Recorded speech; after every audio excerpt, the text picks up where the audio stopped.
Chaos at Ben-Gurion Airport. Yemen missile strike disrupts flights. Hours before Gaza war vote, a sudden missile strike from Yemen sent shockwaves through Israel on Sunday, temporarily halting flights and sending passengers into panic at Ben-Gurion International Airport, the country's busiest travel hub. The missile, fired by Houthi rebels aligned with Iran, landed in an open area within the airport's perimeter, raising a huge cloud of smoke and sparking moments of chaos. Screams and shouts echoed through the terminal as travelers ducked for cover, unsure of what had just hit. The unexpected explosion left a crater near the airport's access road and brought air, rail, and road traffic to a standstill for about an hour. Though no lives were lost, 4 people suffered minor injuries in the chaos, according to Israel's emergency medical service, Magen David Adom. International carriers swiftly responded, canceling or delaying flights, a grim reminder of the fragile security climate, as airlines had only recently resumed full operations following earlier suspensions during the ongoing conflict with Gaza and Lebanon's Hezbollah. This wasn't just a random attack. It came at a politically sensitive moment, just hours before Israeli leaders were set to vote on escalating military action in Gaza. As if anticipating broader conflict, the Israeli army had already begun calling up thousands of reserve troops. What makes this incident particularly significant is that it's the first time a missile has actually struck airport grounds since the current war began. While missile fragments and interceptor debris have previously landed near the facility, this was a direct hit. The military admitted that several attempts to intercept the missile failed, an alarming detail in a country known for its robust Iron Dome defense system. In a video message, Houthi military spokesperson Brigadier General Yahya Sari claimed responsibility for the strike, stating they had launched a hypersonic ballistic missile, a weapon designed to travel at extraordinary speeds and evade standard defenses. Since the war in Gaza broke out on October 7, 2023, the Houthis have consistently targeted Israel, declaring their solidarity with the Palestinian cause. Most of their missiles have been shot down, but a few have slipped through, causing real damage. Israel has already responded to past Houthi attacks with retaliatory strikes on Yemen. The United States, Israel's closest ally,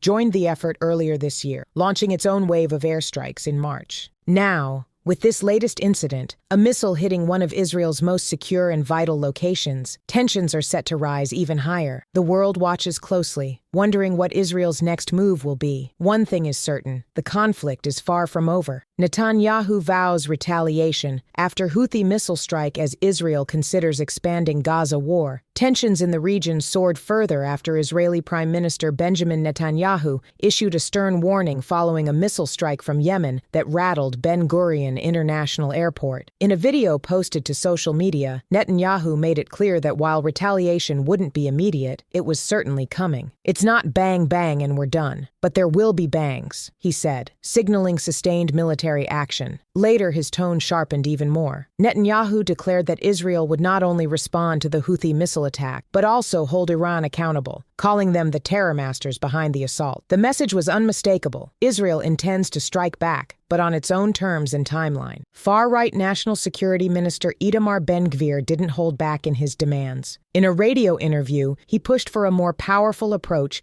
and called for targeting Gaza's food and electricity supplies, a move that would likely deepen the suffering of civilians already caught in the crossfire. "We need to increase the intensity and continue until we achieve total victory," he insisted. The brief hope of peace that came with an 8-week ceasefire earlier this year is now a distant memory. That pause had allowed humanitarian aid to enter Gaza and led to the release of some Israeli hostages. But when it crumbled in March, so did any illusion of stability. Since then, Israel has re-intensified its campaign, seizing significant territory in Gaza and imposing further restrictions. As part of its pressure tactics, Israel stopped the entry of goods into Gaza, a move that has plunged the already devastated territory into an even more desperate humanitarian situation. With more than 2.3 million people living in Gaza, aid organizations are warning of an escalating catastrophe. The conflict is even making waves in the Mediterranean. Malta's Prime Minister Robert Abella revealed his country had tried to investigate damage to a ship carrying aid to Gaza. A vessel activists claim was struck by Israeli drones. The ship's captain, however, refused the offer. The boat remains stranded in international waters off Malta's coast, and Israel has yet to comment on the alleged drone strike. As military operations continue, the civilian toll grows. On Sunday, Israeli airstrikes claimed the lives of at least 7 Palestinians, including a mother, father, and their 2 young children. ages just 2 and 4. Medics in Gaza confirmed the deaths, though the Israeli military has remained silent on the incident. In the same 24-hour period, Israel reported the loss of 2 more soldiers in combat, bringing its military death toll since March to 6. This brutal conflict traces back to the October 7, 2023, attack by Hamas militants on southern Israel. The surprise assault killed around